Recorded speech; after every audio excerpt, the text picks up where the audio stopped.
बच्चों नमस्कार। मैं उम्मीद करता हूं कि आप जहां भी होंगे स्वस्थ होंगे, मस्त होंगे और पढ़ने के लिए तैयार होंगे। तो आज की क्लास में हम फिजिक्स चैप्टर 3 का मोस्ट इंपॉर्टेंट ऑब्जेक्टिव लेकर आए हैं, जो कि आपके 2026 बोर्ड एग्जाम के लिए बहुत ही कारगर साबित होने जा रहा है। तो चलिए बिना विलंब किए हुए हम लोग आज की क्लास को प्रारंभ करते हैं।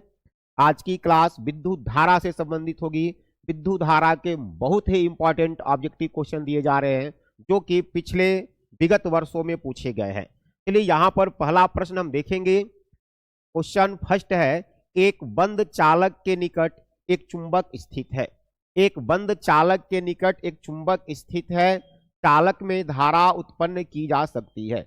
यह प्रश्न 2024 एग्जाम में पूछा गया है। 2024 के बोर्ड एग्जाम में पूछा गया है। तो आपको बतलाना है कि जब एक चालक ले लिया जाए, कोई एक चालक है, चालक के समीप में चुंबक है, तो धारा कैसे उत्पन्न की जा सकती है। धारा उत्पन्न करने के लिए विद्युत प्रेरण का नियम लगाना होगा, और विद्युत प्रेरण के नियम में चालक को स्थिर रख करके या तो चुंबक को गतिशील किया जाए या चुंबक को स्थिर रख करके चालक को गतिशील किया जाए।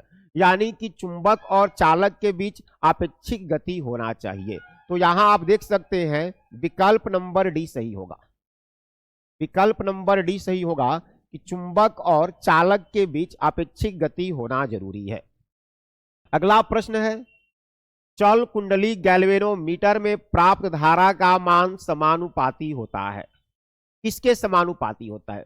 2024 बोर्ड एग्जाम में पूछा गया है। चल कुंडली गैल्वेनोमीटर में धारा का मान किसके समानुपाती होता है? विक्षेप के समानुपाती होता है। विकल्प नंबर ए सही होगा। विक्षेप को थीटा से डिनोट करते हैं, जीरो नहीं रहेगा, यहां थीटा होना चाहिए। विक्षेप के समानुपाती होता है।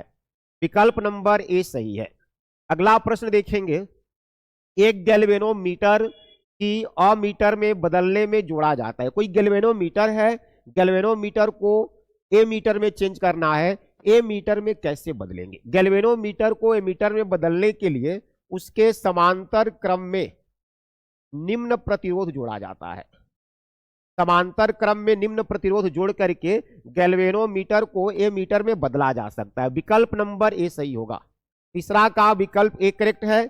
अगला प्रश्न देखेंगे, धारावाही वृत्तीय कुंडली के केंद्र पर उत्पन्न क्षेत्र रहता है। 2024 बोर्ड एग्जाम में पूछा गया है भाई, यह प्रश्न 2024 बोर्ड एग्जाम में पूछा गया।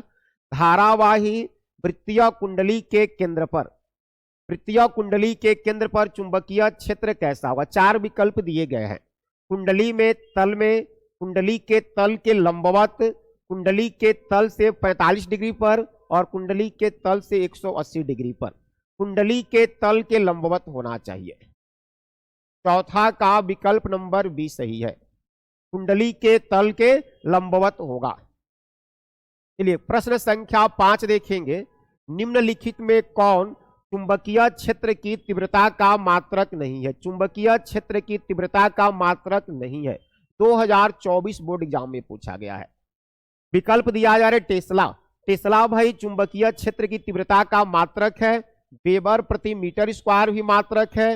न्यूटन एम्पियर मीटर भी मात्रक है। पूछ रहा मात्रक कौन नहीं है? तो न्यूटन एम्पियर स्क्वायर, यह जो है चुंबकीय क्षेत्र का मात्रक नहीं है। विकल्प नंबर डी सही होगा।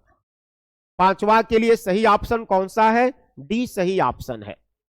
प्रश्न संख्या 6 है, चुंबकीय क्षेत्र बी का ऊर्जा घनत्व होता है। क्या होगा ऊर्जा घनत्व?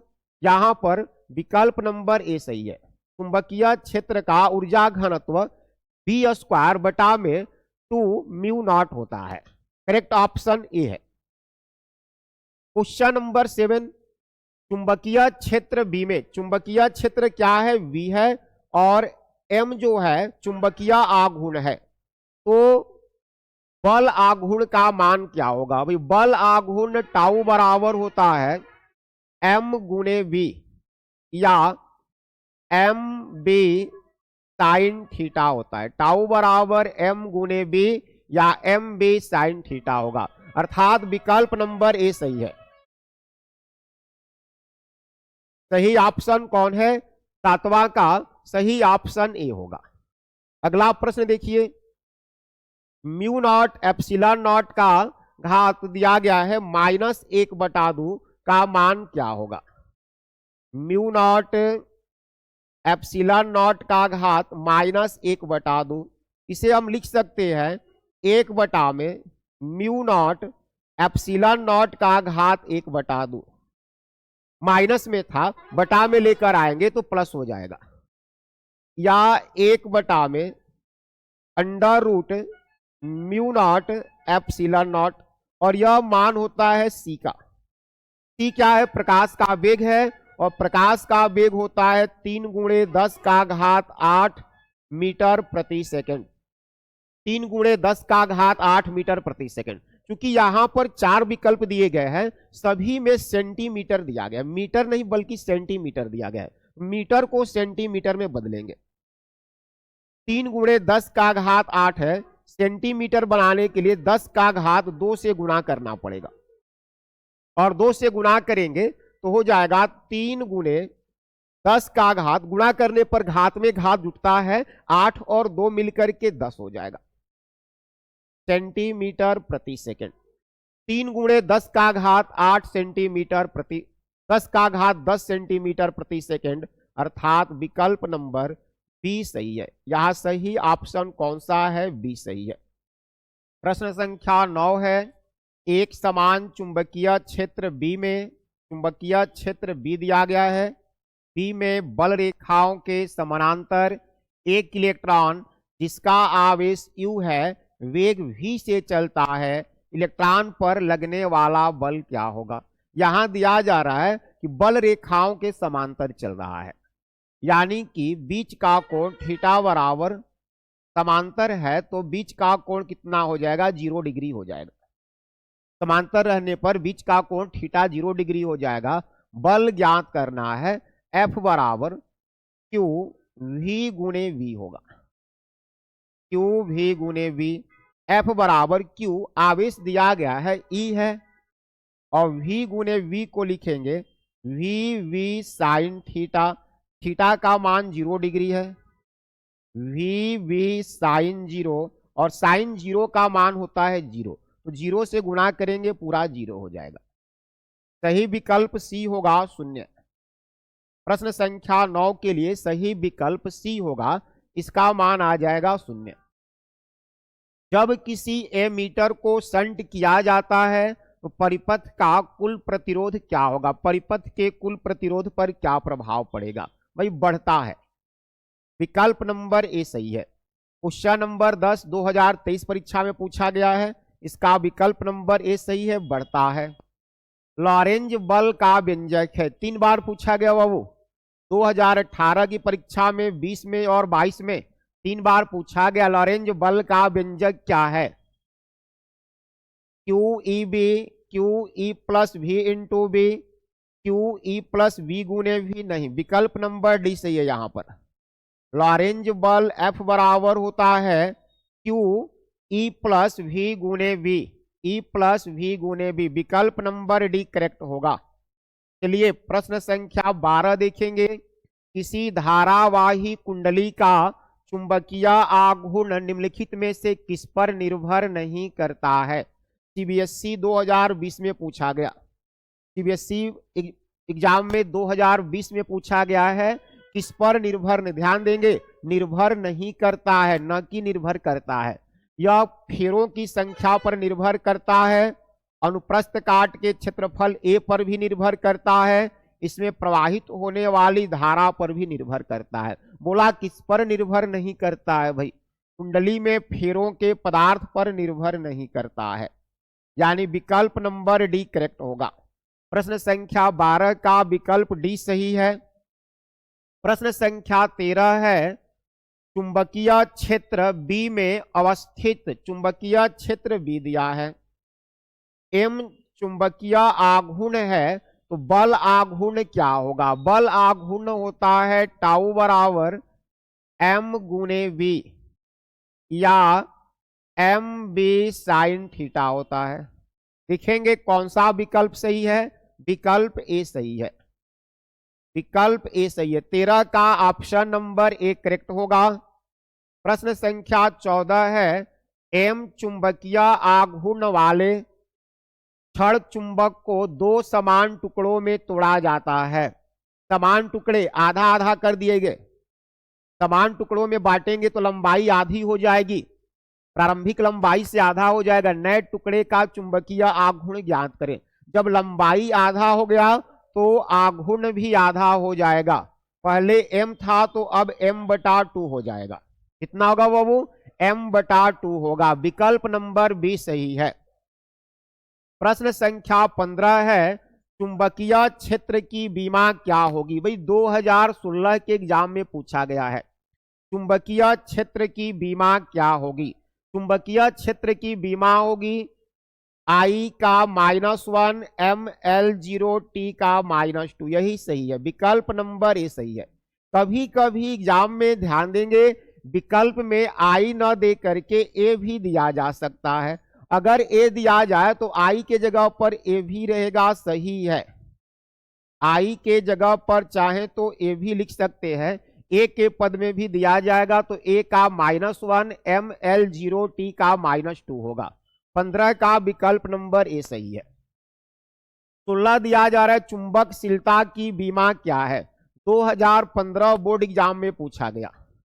चुंबकशीलता का बीमा विकल्प नंबर ए करेक्ट है। MLT का -2, ए का -2। यहां पर अभी हमने बताया कि ए के जगह पर अगर I भी दे दिया जाए तो विकल्प वही सही करेंगे। M के जगह पर I दिया जाए, ए के जगह पर I दिया जाए या I के जगह पर ए दिया जाए, दोनों लिख सकते हैं। तो 16 का विकल्प नंबर 1 करेक्ट होगा। चलिए प्रश्न संख्या 17 देखें। यदि किसी चल कुंडली गैल्वेनोमीटर में फेरों की संख्या बढ़ा दी जाए, इसकी धारा सुग्राहिता पर क्या प्रभाव पड़ेगा? धारा सुग्राहिता पर क्या प्रभाव पड़ेगा? भाई विकल्प दिए गए हैं, ए है बढ़ जाता है, बी है घट जाता है, सी है अपरिवर्तित रहता है और डी है बढ़ाई जा सकती है या घटाई जा सकती है। विकल्प नंबर ए सही होगा, बढ़ जाती है। विकल्प ए सही होगा। क्या होगा? बढ़ जाती है।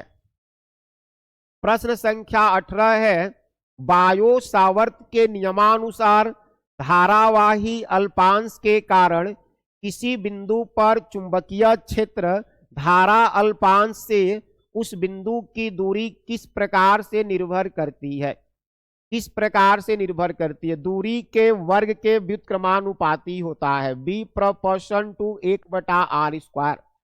दूरी के वर्ग के व्युत्क्रमानुपाती। विकल्प नंबर डी सही है। कोई तार जिसमें धारा प्रवाहित होती है उत्पन्न करता है। अगर किसी तार में धारा प्रवाहित करें तो क्या उत्पन्न होगा? विकल्प ए है केवल विद्युतीय क्षेत्र, बी है केवल चुंबकीय क्षेत्र, सी है विद्युतीय एवं चुंबकीय क्षेत्र दोनों, डी है इनमें से कोई नहीं। विकल्प सी सही होगा बाबू। अगर किसी तार से धारा प्रवाहित किया जाए तो वहां विद्युतीय और चुंबकीय क्षेत्र दोनों उत्पन्न होंगे। विद्युतीय क्षेत्र भी बनेगा, चुंबकीय क्षेत्र भी। चुंबकीय क्षेत्र का मात्रक है, यहां पर 4 विकल्प दिए गए। चुंबकीय क्षेत्र का मात्रक कौन होगा? वेबर प्रति मीटर, वेबर प्रति मीटर स्क्वायर या वेबर मीटर। विकल्प नंबर 20 सही है। 20 के लिए विकल्प नंबर 20 सही है। टेस्ला होता है 1 टेस्ला बराबर 1 वेबर प्रति मीटर स्क्वायर। 1 टेस्ला बराबर 1 वेबर प्रति मीटर स्क्वायर। 20 का विकल्प बी करेक्ट होगा। प्रश्न संख्या 21 है, किसी एक समान चुंबकीय क्षेत्र में एक इलेक्ट्रॉन क्षेत्र के लंबवत प्रवेश करता है, इलेक्ट्रॉन का पथ होगा। एक समान चुंबकीय क्षेत्र में कोई इलेक्ट्रॉन जो है क्षेत्र के लंबवत प्रवेश करता है, इलेक्ट्रॉन का पथ कैसा होगा? ये सब क्या लिख दिया? ये सब नहीं। इलेक्ट्रॉन का पथ याद रखेंगे, वृत्ताकार होता है। कैसा होगा? वृत्ताकार। विकल्प नहीं दिया है, आप याद रखिएगा, वृत्ताकार होता है। प्रश्न संख्या 22 है, एक चुंबकीय क्षेत्र उत्पन्न किया जा सकता है। कुछ विकल्प दिए गए हैं भाई। विकल्प ए है केवल गतिमान आवेश द्वारा, बी है केवल बदलते वैद्युत क्षेत्र द्वारा, सी है ए और बी दोनों के द्वारा। यही सही विकल्प होगा, ए तथा बी दोनों के द्वारा। अर्थात एक चुंबकीय क्षेत्र उत्पन्न दोनों तरह से किया जा सकता है, गतिमान आवेश द्वारा भी और बदलते हुए वैद्युत क्षेत्र द्वारा भी। करेक्ट ऑप्शन सी होगा। 23 है एम द्रव्यमान का कण जिस पर आवेश Q है एक समान क्षेत्र B के लंबवत V वेग से प्रविष्ट करता है, इसके पथ की त्रिज्या क्या होगी? R ज्ञात करना है। इसके पथ की त्रिज्या क्या होगी भाई? याद रखेंगे QVV mv स्क्वायर, QVV जो है mv स्क्वायर बटा R के बराबर होगा। जब m द्रव्यमान का कण जिस पर आवेश Q है अगर एक समान क्षेत्र B के लंबवत V वेग से प्रवेश करता है, इसका चुंबकीय बल जो होगा mv स्क्वायर बटा R के बराबर होगा। ज्ञात क्या करना अपने को? R ज्ञात करना है। तो R बराबर लिख सकते हैं mv स्क्वायर बटा में QVV, एक V से एक V कैंसिल होगा, तब R बराबर mv बटा में QV। R बराबर हो जाएगा mv बटा में QV। 23 का विकल्प नंबर डी सही है।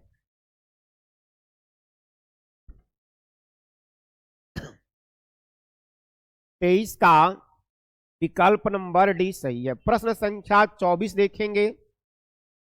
समान चुंबकीय क्षेत्र में एक इलेक्ट्रॉन आवेश E नियत वेग v से चुंबकीय क्षेत्र के समांतर गमन करता है। चुंबकीय क्षेत्र के समांतर गमन करेगा तो बीच का कोण थीटा हो जाएगा 0 डिग्री। इलेक्ट्रॉन पर लगने वाला बल क्या होगा? इलेक्ट्रॉन पर लगने वाला बल F बराबर Q V गुणे V होगा। अब जब समांतर है तो V गुणे V का मान 0 होगा, अर्थात F शून्य हो जाएगा। 24 का विकल्प नंबर डी सही है, शून्य हो जाएगा। म्यू नॉट एप्सिलॉन नॉट -1/2 का मान क्या है? म्यू नॉट एप्सिलॉन नॉट -1/2 1 बटा में म्यू नॉट एप्सिलॉन नॉट का घात 1/2 लिख सकते हैं। ये हो जाएगा 1 बटा under root mu not epsilon not, और यह C का मान होता है, लगभग C के बराबर होता है। इसका मान लगभग C के बराबर, C यानी प्रकाश का चाल, और C जो है 10 का घात 3 गुणे 10 का घात 8 मीटर प्रति सेकेंड होता है। विकल्प नंबर बी सही होगा। 25 के लिए विकल्प नंबर बी करेक्ट होगा। चलिए अगला प्रश्न देखते हैं। प्रश्न संख्या 26 है। यदि आवेशित कण का वेग 2 गुना तथा चुंबकीय क्षेत्र का मान आधा कर दिया जाए तो आवेश के वृत्ताकार मार्ग की त्रिज्या क्या होगी? भाई मार्ग जो है वृत्ताकार मार्ग की त्रिज्या R बराबर mv बटा में QB होता है। अभी हमने पढ़ा वृत्ताकार मार्ग की त्रिज्या R बराबर mv बटा में QB होता है। अब दूसरा त्रिज्या पर बात किया जा रहा है, R डैश क्या हो जाएगा? वेग 2 गुना कर दिया गया है, द्रव्यमान जो है वो तो है ही, वेग v था तो 2v कर दिया गया, चुंबकीय क्षेत्र का मान आधा कर दिया गया, आवेश q भी रहेगा, चुंबकीय क्षेत्र b था, v/2 हो गया। तो R डैश बराबर m2v बटा में QB, और ये 2 जो है ऊपर जाकर गुना हो जाएगा। तो R डैश बराबर 2 का 2 से गुना 4 mv/QB, या R डैश इक्वल 4 और mv/QB जो है R का मान है। तो पहले वाले त्रिज्या का 4 गुना हो जा रहा है, 4R 4 गुना हो जाएगा। प्रश्न संख्या 26 का विकल्प नंबर बी सही है। 27 है। गतिशील आवेश उत्पन्न करता है। गतिशील आवेश क्या उत्पन्न करेगा? केवल विद्युत क्षेत्र, केवल चुंबकीय क्षेत्र, विद्युत तथा चुंबकीय क्षेत्र दोनों विद्युत एवं चुंबकीय क्षेत्र में से कोई नहीं। यह विद्युत क्षेत्र भी उत्पन्न करता है और चुंबकीय क्षेत्र भी उत्पन्न करता है। 27 का विकल्प नंबर सी सही है। करेक्ट ऑप्शन सी होगा। तो आज के क्लास में हमने भौतिकी क्लास 12th के कुछ इंपॉर्टेंट ऑब्जेक्टिव क्वेश्चन पढ़े जो कि चैप्टर 3 से संबंधित थे। फिर हम नेक्स्ट क्लास में मिलेंगे आप लोग से अगले सीरीज को लेकर के चैप्टर 4, चैप्टर 5 ऐसे कंटिन्यू आपको हम भौतिकी कंप्लीट करा देंगे। एग्जाम से पहले भौतिकी के सभी इंपॉर्टेंट ऑब्जेक्टिव क्वेश्चन करा दिए जाएंगे। आप जुड़े रहेंगे, बने रहेंगे, हमारे चैनल को सब्सक्राइब कर ले ताकि प्रत्येक दिन आपको नए वीडियो की सूचनाएं मिल सके। अपने दोस्तों तक भी इस वीडियो को शेयर करेंगे। तब तक के लिए नमस्कार, धन्यवाद। फिर मिलते हैं नेक्स्ट वीडियो में।